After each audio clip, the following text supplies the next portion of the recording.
Hello दोस्तों, welcome to our channel. तो जैसे कि आप लोगों को पता है कि भैया 12 से लेकर 15 नवंबर तक आप लोगों का एग्जाम हुआ, लाइव एनालिसिस आप लोगों को करवाया गया।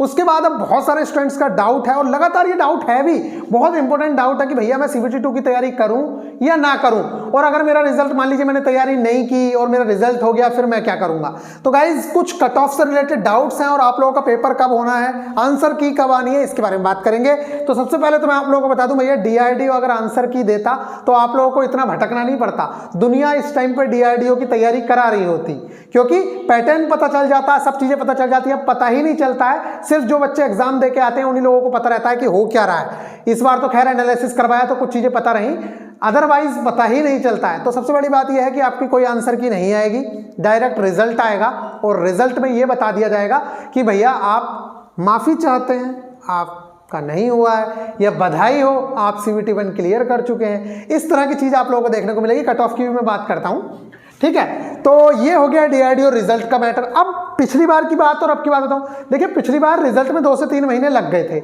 लेकिन इस बार ऐसा नहीं होगा, क्योंकि जो लोग DRDO में काम कर रहे हैं, हमारी बात होती रहती है दोस्त के साथ के ही, तो वो लोग बोल रहे हैं कि भाई इस बार थोड़ा जल्दी में प्रोसेस हो रहा है। जैसे कि मैंने आप लोगों को उस टाइम भी वीडियो में वार्न किया था कि भाई पेपर होने वाला है, वो पेपर हो भी गया। इसी तरीके से वो बोल रहा है कि पेपर जो है रिजल्ट जो है बहुत जल्दी आ जाएगा और उसके बाद आप लोगों को CBT 2 भी बहुत जल्दी करा लिया जाएगा, टाइम मिलेगा नहीं। इसलिए आप लोगों को अगर लग रहा है कि आपके इतने मार्क्स आ रहे हैं तो आप बिल्कुल तैयारी में जुट सकते हैं, और इससे कम भी अगर मार्क्स आ रहे हैं तब भी आप सोच सकते हैं, क्योंकि रियलिटी आप लोगों को पता है, क्योंकि आप पेपर देके आए हैं। हम लोगों को यहां से रियलिटी नहीं पता चलती है, पेपर की जो असली रियलिटी है वो आप लोगों को पता है कि आपका पेपर कितना डिफिकल्ट आया था, कितना। हम लोग तो एक्सपेक्टेड इसलिए बताते हैं क्योंकि हम लोगों ने जितना एनालाइज किया, हमने जो लोगों से पूछा, बच्चों ने जितना बताया, उसके बेस पे हम लोग बता रहे हैं। तो देखिए आप लोग देख सकते हैं यहां पे डिफिकल्ट और ज्यादा कट ऑफ और कम कट ऑफ का मैटर क्या है। सबसे पहले ये चीज समझते हैं। देखिए ऐसा कुछ नहीं है कि भैया इसकी मैथ्स की हमेशा ज्यादा ही जाती है या मैकेनिकल की ज्यादा, हमेशा इस चीज पर डिपेंड करता है कि पोस्ट कितनी आई है। अब मान लीजिए पोस्ट आई है 3 और हमें 3 लड़के 120 में से 120 का पेपर हुआ, 100 प्लस वाले मिल गए, तो हमारी कट ऑफ 100 प्लस ही जाएगी या नहीं जाएगी। मान लो 3 वैकेंसी है और हमें 8 गुना लेने, 24 बच्चे अगर हमें 100 प्लस वाले मिल गए तो फिर हमारी 24 चली गई या नहीं, वो 100 प्लस चली गई या नहीं चली गई। ठीक इसी तरीके से आप लोगों के बाकी ब्रांचेस हैं, तो आप इन्हें ऐसे बांट सकते हैं कि भैया जहां पे वैकेंसीज 50 से कम है वो क्या है, उनकी कट ऑफ काफी अच्छी खासी रहने वाली है, ठीक है। उसके अलावा जिनकी वैकेंसी 100 के आसपास है, उनकी वैकेंसी, उनका जो रेंज है वो मीडियम रहेगा, और 100 से ज्यादा है उनका भी मीडियम ही रहेगा।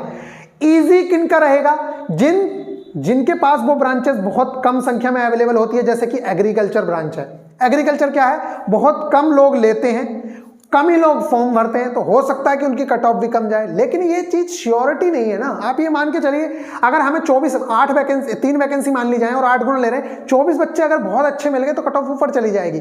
फिलहाल हम इनकी बात करेंगे जो मैकेनिकल वाले हैं, इलेक्ट्रिकल वाले हैं, CS वाले हैं, इलेक्ट्रॉनिक्स वाले हैं, मैथ्स वाले हैं, जूलॉजी वाले। तो बात करूं maths, chemistry, bio, physics, botany, zoology, ये ब्रांचेस तो ऐसी हैं जो मिल ही जाती हैं, मतलब लगभग काफी लोगों के पास होती हैं और इनकी वैकेंसी आती है कम, तो निश्चित तौर से इनकी कट ऑफ रहेगी भाई ज्यादा, ये मान के चलिए आप। क्योंकि मैथ्स के तो मिलेंगे ही मिलेंगे आपको, कब बहुत सारे लड़के मिल जाएंगे, और मैथ्स वाले लड़कों के लिए ये पेपर जो CGL की तैयारी कर रहा है इतना ज्यादा टफ भी नहीं है। तो इन लोगों का जो मेरा अनुमान है वो लगभग आप ये मान के चलिए कि 90 से लेके 95 या उससे ज्यादा भी आप लोगों की कट ऑफ देखने को मिल सकती है। ये हैं मैथ्स वाले, केमिस्ट्री वाले, फिजिक्स वाले।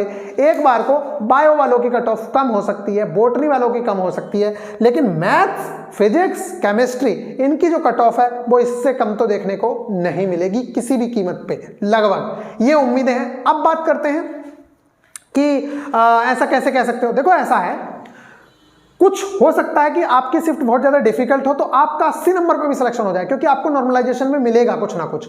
तो नॉर्मलाइजेशन जो है वो लगभग 10 नंबर तक का तो इफेक्ट आपका डालेगा ही, अगर आपकी शिफ्ट डिफिकल्ट रही है तो। ठीक है गाइज, अब बात करते हैं हमारा जो सबसे पॉपुलर चीज है वो है मैकेनिकल इंजीनियरिंग। काफी अच्छी खासी पोस्ट है, इतनी पोस्ट आज तक कभी नहीं आई है, शायद 294 पोस्ट है, जो बहुत बड़ी वैकेंसी मानी जा सकती है। और लड़के जो है सिर्फ डिप्लोमा वाले होते हैं, तो आप लोगों की जो कट ऑफ है वो जाएगी तो ठीक, लेकिन ऐसा भी नहीं है कि बहुत ज्यादा जाएगी। देखिए पिछली बार बात करूं तो 150 में से 113-14 पे सिलेक्शन हो रहे थे दबा के, कोई दिक्कत नहीं थी, जबकि उस टाइम पे बच्चे बहुत अच्छे से एएलपी की तैयारी कर रहे थे, बहुत अच्छे से। और ये पेपर भी ऐसे ही टाइम से आया है जब बच्चे बहुत अच्छे से ग्रुप डी की तैयारी कर रहे थे। सब्जेक्ट लगभग सेम है, सिर्फ इंग्लिश को अगर छोड़ दिया जाए तो आप ये मान के चलिए 120 में से 96 नंबर का पेपर तो लड़कों ने पहले से ही तैयार कर रखा था। लेकिन पेपर को अगर माना जाए कि भैया थोड़ा सा डिफिकल्ट आया है, पता नहीं चल रहा था कि क्या हो रहा है क्या नहीं हो रहा है। और दूसरी चीज, अगर मैं इसे 300 मानूं तो 300 मल्टीप्लाई बाई 8 मतलब 2400 के आसपास लड़के, 2300-2400 लड़के जब ये ले रहे हैं तो कट ऑफ इतनी ज्यादा भी नहीं जानी चाहिए। कट ऑफ के जो चांसेस हैं मेरे अकॉर्डिंग 84 से 90 वाले लड़के लगभग अंदर रहेंगे और आप लोगों को बहुत अच्छा चांस मिलेगा। आप लोग जरूर से जरूर CBT 2 की तैयारी में लग सकते हो, क्योंकि बाद में अगर आपका रिजल्ट हुआ और फिर उसके बाद आपसे CBT 2 करा लिया एक हफ्ते के अंदर, जो हुआ था पहले भी, तब आप कुछ नहीं कर पाएंगे।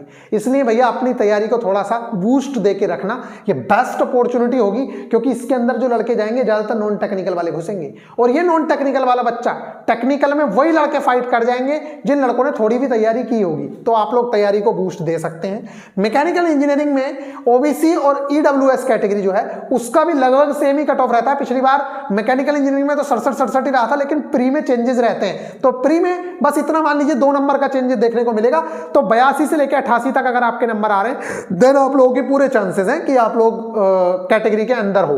उसके बाद बात करूं SC में, आंसर की आएगी नहीं, डायरेक्ट रिजल्ट आएगा। बताओ कहां से बच्चा मैच करेगा कि क्या क्वेश्चन थे, क्या सारे क्वेश्चंस भी नहीं मिले। मैंने आप लोगों से कहा, आप लोगों से अभी भी मैं कह रहा हूं, देखिए मैं आप लोगों की एक प्लेलिस्ट बनाई दे रहा हूं।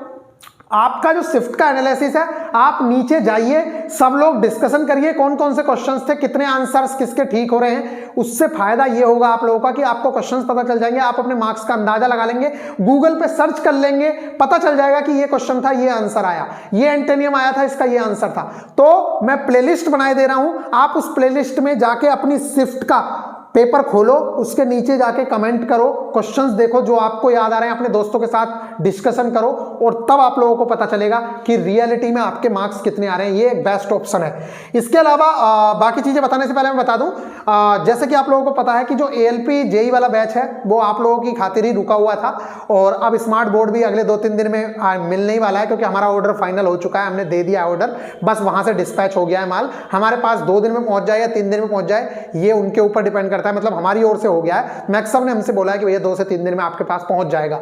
तो गाइज बहुत ही अच्छी अपॉर्चुनिटी है आप लोगों के लिए।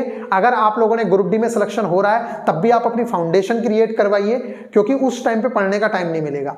तो अगर आप चाहते हैं कि आप लोग जैसे ग्रुप डी में सिलेक्शन लेंगे तो 40% से ज्यादा बच्चा तो ट्रैकमैन ही बनेगा, या आप बाकी पोस्ट पे भी जाएंगे, तब भी आप लोग पछताएंगे कि यार भैया थोड़ा सा पढ़ लिया होता। सिर्फ थोड़ा सा पढ़ना ही तो है, और क्या मेहनत करनी है, सारी चीजें आपको आती हैं, थोड़ा सा रिवाइज करना है, बूस्ट देके रखना है अपने आप को, और वो काम हम लोग करेंगे। तो आप लोग बहुत ही आसानी से, जब आपका सिलेक्शन हो भी गया होगा ग्रुप डी में, और आप जब पेपर देने जाएंगे, छुट्टी मिल जाती है, ऐसा कुछ नहीं कि छुट्टी नहीं मिलती है, बड़ी आसानी से छुट्टी मिल जाती है। जब आप पेपर देने जाएंगे तो निश्चित तौर से आप लोग 2 से 3 घंटा भी पढ़ेंगे डेली, तब भी आप निकाल लेंगे एग्जाम, और प्री निकल जाएगा। मेंस के लिए आपके पास पूरा टाइम रहेगा, मेंस में भी सिलेबस लगभग सेम है। तो ये टाइम है आप लोगों को फाउंडेशन बनाने का। तो मैं आप लोगों से रिक्वेस्ट करूंगा कि भैया इस टाइम पे अपनी फाउंडेशन बना लो, चाहे आप ग्रुप डी वाले हो, डिप्लोमा वालों के लिए बेस्ट अपॉर्चुनिटी होती है कि वो जितने भी ये लड़के हैं, मैकेनिकल वाले, इलेक्ट्रॉनिक्स वाले, इलेक्ट्रिकल वाले, ये आप लोगों के लिए सबके बेस्ट अपॉर्चुनिटी है कि आप ALP निकाल लें।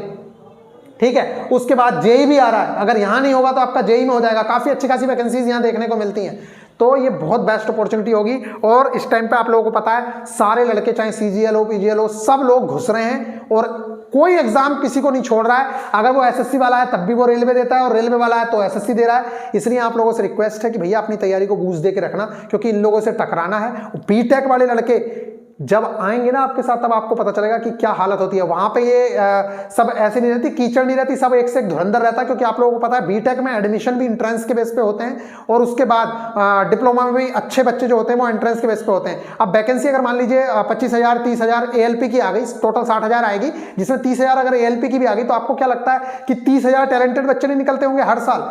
हर साल लाखों बच्चा टैलेंटेड निकलता है। 30,000 से ज्यादा बच्चे तो BTech से निकलते हैं, बहुत अच्छे निकलते तो 10 लाख हैं, लेकिन बहुत अच्छे इतने सारे बच्चे निकलते हैं और इतने ही डिप्लोमा से निकलते हैं। और डिप्लोमा वाले भी जो धुरंधर है वो सिलेक्शन लेके मानेंगे, ITI वाले भी जो धुरंधर है वो सिलेक्शन लेके मानेंगे। इसलिए आप लोगों को अपने आप को तैयार रखना होगा। तो गाइज आप लोग ज्वाइन कर सकते हैं। 599 आप लोगों की फीस रखी गई है। टेस्ट सीरीज से लेके गाइडेंस वाइडेंस सब आप लोगों को प्रोवाइड करवाई जाएगी। बहुत अच्छे से टारगेट क्लासेस स्टार्ट होने वाली हैं। बात करें ओबीसी EWS की तो 82 से लेके 88, SC कैटेगरी में 75 से 82 आप लोगों का, और ST कैटेगरी में 74 या 75 प्लस आप लोगों की कट ऑफ रहने के चांसेस रहेंगे। इलेक्ट्रॉनिक्स में बात करूं तो काफी अच्छी खासी वैकेंसी है और ज्यादा कंपटीशन भी नहीं है, मतलब इतना कंपटीशन नहीं है जितना मैकेनिकल में होता है। तो आप लोगों की जो कट ऑफ है वो लगभग 82 से लेके 88 के आसपास आप लोगों को अपनी कट ऑफ देखने को मिलेगी, और इससे कम में भी आप लोगों के चांसेस बन सकते हैं। तो गाइज ये आप लोगों की जो इलेक्ट्रॉनिक्स है ये अनरिजर्व कैटेगरी है। इसके बाद में बात करूं ओबीसी कैटेगरी की, तो ओबीसी कैटेगरी में आप लोग 80 से लेके 86 तक आप लोग जा सकते हैं। ठीक इसी तरीके से यहाँ पे आप लोगों का 74, 73 तक भी सिलेक्शन SC ST कैटेगरी में मिलेगा। ST में इससे कम पे भी मिलेगा, लगभग 70 तक भी।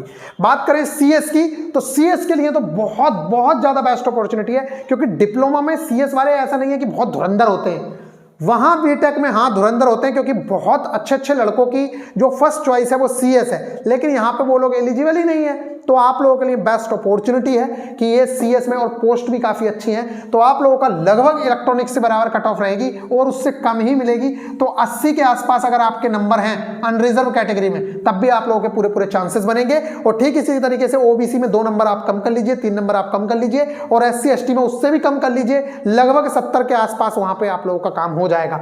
बात करूं इलेक्ट्रिकल में, तो इलेक्ट्रिकल की कट ऑफ अच्छी खासी रहेगी। अच्छी खासी मतलब मैकेनिकल से भी तगड़ी कट ऑफ देखने को चांसेस मिलेंगे, क्योंकि इलेक्ट्रिकल की वैकेंसीज कम है, और इलेक्ट्रिकल की वैकेंसीज कम होने के साथ साथ आप लोगों को पता है कि इलेक्ट्रिकल ब्रांच में भी काफी अच्छा खासा कंपटीशन देखने को मिलता है। तो गाइज इसकी जो कट ऑफ है वो आप मान के चलिए 86 से लेके 92 तक, ठीक है, अनरिजर्व कैटेगरी में। और ठीक इसी तरीके से यहां बात करूं तो 84 से लेके आप लोग 90 तक, और अगर SC ST में बात करें तो आपका लगभग 78 प्लस कट ऑफ देखने को मिल सकती है।